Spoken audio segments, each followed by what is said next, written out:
Welcome to Backstage with Kennedy. This little show will be your remedy. From Toronto, spanning across the sea. Cool people, lots of laughs. This is your favorite podcast. Hello and welcome to the Backstage with Kennedy podcast. My name's Kennedy, and I'm here with a very special guest today, Paul Dickinson. I like to call him Mr. D. He was a father of a very good friend of mine growing up, and I mean, I still talk to his son Brett quite a bit to this day still. But yeah, it's really nice to have Paul on the podcast today. Paul is the owner of udrum. He's been making drums forever and ever, it seems. And he's also in a band called Bliss, as well as a band called Killin Time Band. So I'm really interested to hear what Paul's got to say about the drum industry as a whole, because I mean, I think that's something that we could definitely learn more about. So how you doing today, Paul? I am doing good. Good. So how have you been dealing with COVID? I mean, I saw you were working on a pathway outside your house. Is it just trying to keep busy right now? What are you up to? Yeah, I mean, it's, we're not really playing right now. So last 3 months I've really tried to just focus on, as you said, stay busy. Yeah. I've probably done 3 years worth of renovations to my house in like 3 months. All those little projects you kind of put off to the sides, like you kind of chip away at it. Now I'm able to, go at it day after day. So it just keeps me busy, keeps me in shape. A lot of it's been like hardscaping, landscaping. So yeah, just trying to fill the void, if you will. I get that. Paul, so you've been with udrum. I mean, udrum started off way back, but how did you get into the drum business? First and foremost, a player. And funny story, when Brett was on his way, we bought a house, and I'd been in playing for about 10 years. Mm-hmm. And I thought, I should probably get a real job to support a child and a house, and got a job doing maintenance, and I was ready to quit after the first day. Like I just, working for somebody else, starting at 6 o'clock in the morning, finishing at 6 o'clock at night. It was in the middle of winter. So I think like day 3, I was thinking, okay, don't really want to be doing this. How do I stay in the music business, but not be traveling away from the family? You know what I mean? Like a lot of my playing was up north. You'd be gone for 6 days of the week, home one day. Wow. Yeah. So, having the family, just thought I'd be a little more responsible and do a day gig, but I just realized right away it wasn't for me. Mm-hmm. So while I was doing the job every day, I'm thinking, how can I do my own thing? And I think, I had been playing for 10 years already, and always did a little bit of buying and selling of drums, fixing drums up. It's like refurb, like taking an old car or anything, fixing it up and then reselling it for more money. So and it was a start of the business, udrum, underground drum company, 26 years ago, the year Brett was born. And finished up that job, and then just started going at the business full time, not necessarily custom building drums right away, but a lot of buying and selling, still teaching, still playing. And one thing led to another, and the business started to grow, and I built myself my first custom drum kit, and that led into somebody seeing and wanting a drum kit, and just kept going, right? So here I am 26 years later, still custom building, some lessons, buying and selling, repairing. And that's the thing about, like, when you, music businesses, like, business is really tough. music business is a little bit tougher. And then you take the music business and then just break it down to one, specializing in one instrument. You have to do a little bit of everything. And that's what most musicians have to do anyways. To be in the business, you have to do maybe a little bit of teaching, some studio work, live playing. You're just taking little bites, chunks. And it's the same with the drum business. I was tacking albums for Alexis on Fire, Silverstein, Parkway Drive, all these big hardcore rock bands. And doing that, doing the retail, still playing, it was crazy. I was probably like working 80 or 90 hours a week, but it never felt like that. Yeah. Well, you're doing your own. Yeah. Exactly. So one thing I did find from hanging around your house a lot growing up was in your workshop, you have a lot of, you had, at least back then, you had a lot of shells and stuff laying around. Is there a lot of carpentry work that goes behind like making a good drum set? I think the most important thing that's needed for building something like a drum set or any musical instrument is just attention to detail. You really got to care about the things maybe that you might not see. Like I was very particular about, like, if I was getting someone to do a special finish and for instance had overspray inside the drum, I'd be like, I can't have that. We got to tape that off and keep like the overspray colors from entering the inside. And the first response I would get was, well, you never see the inside, who cares? But honestly, that's, if you're going to make like any instrument, I think attention to detail is really, really important. And then just an understanding of measuring twice, drilling once, those kind of concepts of a lot of mathematics, a lot of measuring, a lot of jig building to make sure that it's precise from instrument to instrument.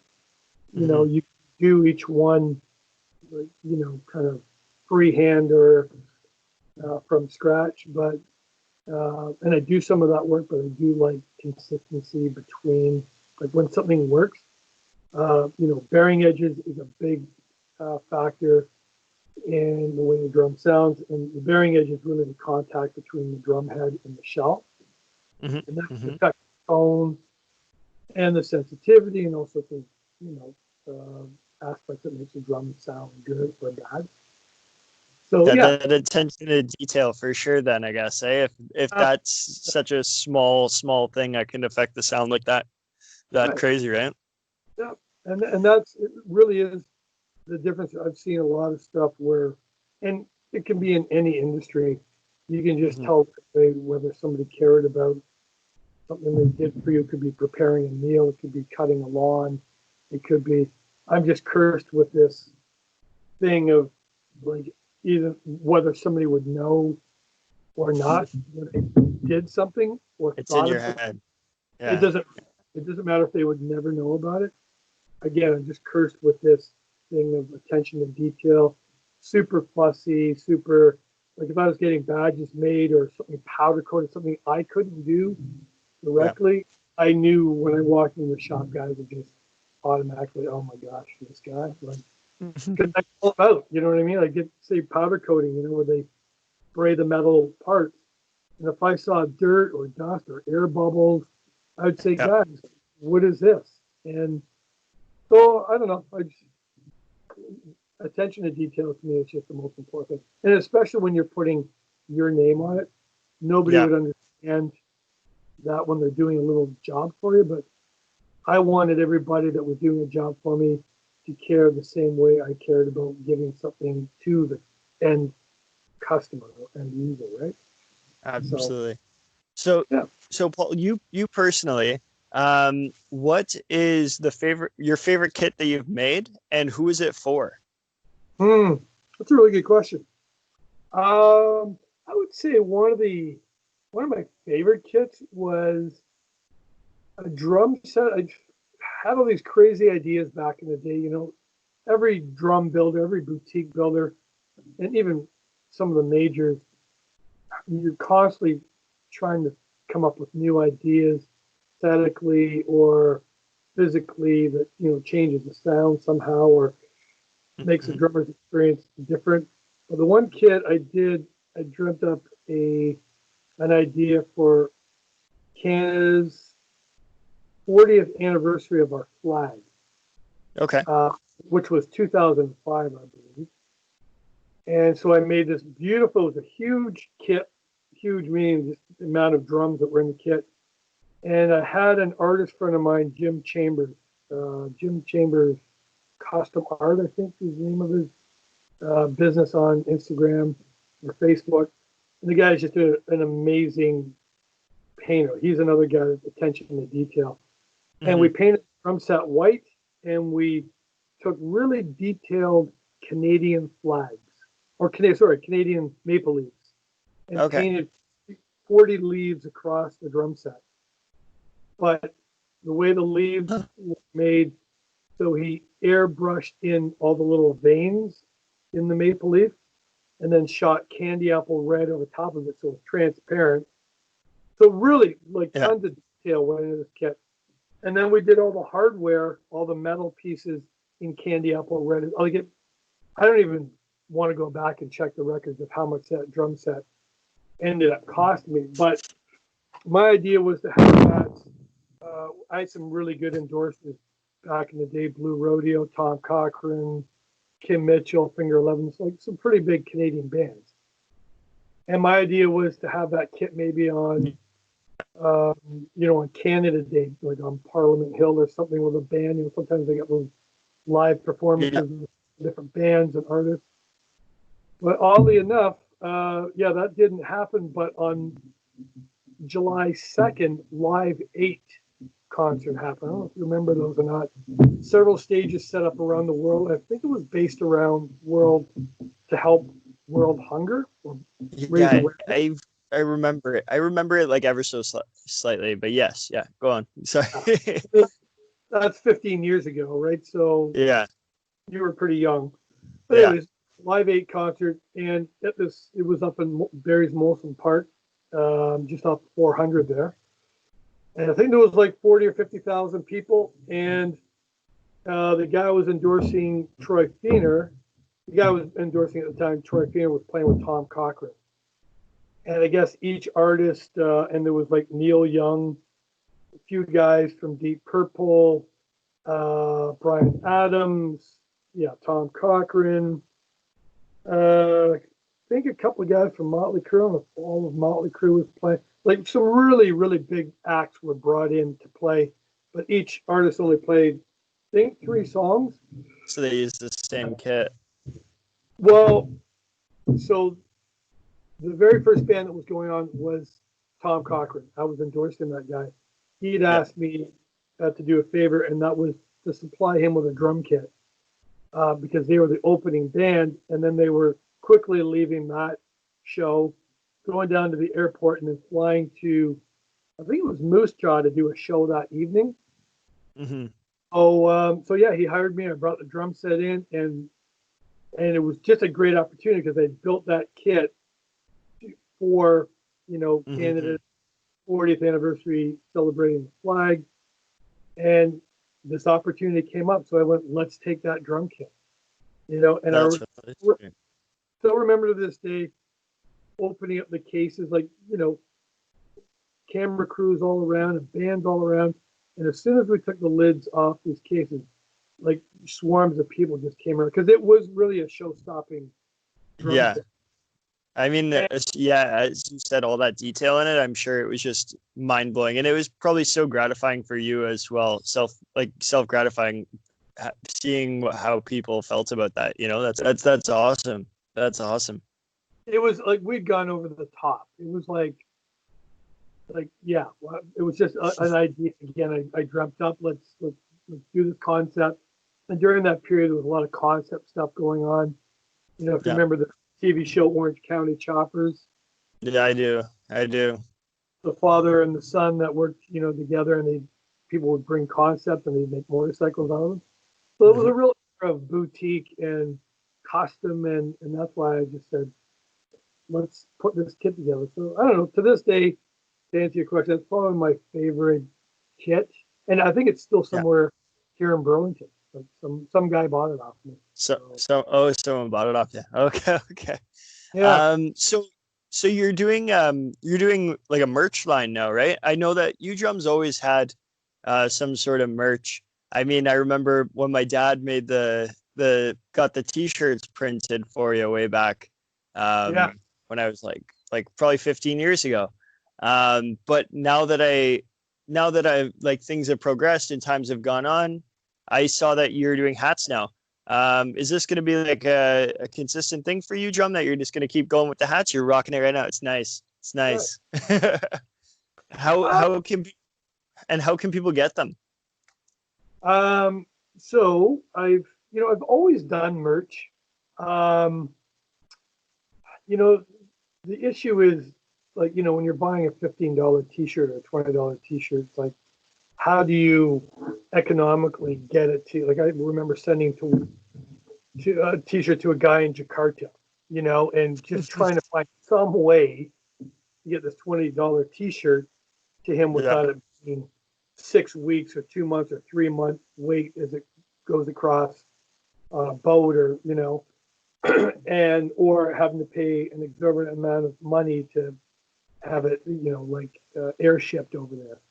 Yeah, exactly. So I just never wanted to put a ton of money into merch, but again, during this COVID time, it's given me a lot of time to kind of rethink the business and what I want to do. And merch has always been fun for me. And I sold a drum set recently to a guy named Jeff Woods, and he runs a radio show. I think it's called Records and Rockstars, and he's actually in the studio right now to do podcasts and have bands come in. But he did a whole bunch of radio shows for Chorus Entertainment and Q107, and he did a lot of history of rock and roll and interviewed a lot of great artists and bands. And anyways, I sold him a drum set for his podcast studio, and he was wearing this hat. I'm like, dude, that's a great hat. Where did you, who did it for you? He hooked me up with this guy up in Collingwood. And so that's how the hat thing was born. I've done hats in the past, but again, it's just wanting to spend time and money putting it into merch, if you will. Exactly. Well, they're sweet hats. Yeah. And I you know what? I bought 12 hats, and I thought, well, see how it goes. Because again, it's a small business. You don't want to put too much money in the merch, because sometimes it sits on your shelves, and inventory is always a killer for businesses. And I think I sold the first 12 in an hour. And there you go. So I thought to myself, I'm not going to be rich selling merch. So I kind of see the opportunity to put it out there to, like any money I make off these hats, I'm going to donate towards charity. It could be, my wife and I are going to take the money that I've made off the first few batches of hats and go out grocery shopping and just donate the money to the food bank. That's awesome. So I just thought, if there was that much interest in the hats, and now was meeting with a guy today about doing more shirts and hoodies, and here's a bunch of shirts I was just working on, starting to do. Oh, that was sick. It's so nice to see it on a t-shirt again. That logo, it's so nice to see it. Thanks. And I wore mine until it ripped at the seams. Well, I'll make sure I get you another one and a hat. I'll buy one from you. But it was funny talking to this guy, who's going to be doing some merch for me. And I was talking about your dad and the company. He knew the company, but man, there was some really rad stuff they did for us back in the day. I guess they had some in-house designers, and they were coming up with some really different logos for us and stuff. So I think a lot of it, again, is just starting to focus on the brand again. So Yeah. you know, finding a hat guy, finding a t-shirt guy, and you're starting to put more time and money into the merch end of it. Because I've built the brand over 26 years. Yeah. The business may have slowed down a fair amount, just people not playing, and the industry's changed a bit.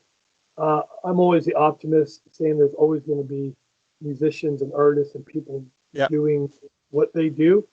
So I don't get down on it. But yeah, for 10 or 15 years, everybody in the industry has been like, oh, what do we do? And sitting down, having meetings. Is it more education? Is it, no, it's just, you know, the way things are, right? But yeah, so just over this time, over this COVID time, I've just had a lot of time to focus on like things like the merch, and I got new badges for the drums, and so it's, in a lot of ways, Sweet. it's been a good time for just refocusing on the business again. Hmm. Yeah. Well, that's awesome to hear, Paul, and I'm so glad that you're still doing it and still having fun, because I think a lot of people work for the sake of working, and they don't work for the actual love of what they do. Yeah. It's just over the years, and you know, really putting your passion into work that you do, those is big. But yeah, Paul, I want to thank you for coming on the podcast. Yeah, like social, like, and yeah, kit, all that stuff. Yeah, you're kind of breaking up, but I think I know what you said.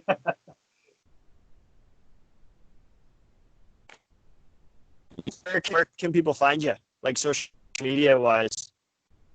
Oh, okay. Yeah. So I've got a udrum page on Facebook.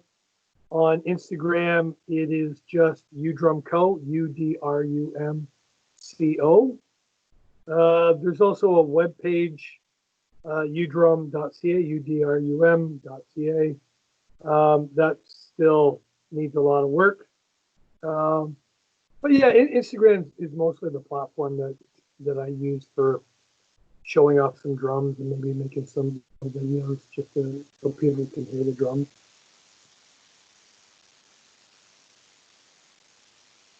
Sick.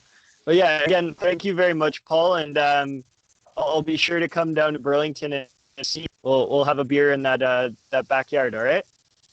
Looking forward to it. You take care, Paul. Thanks, man. Okay. You too. Bye. TK.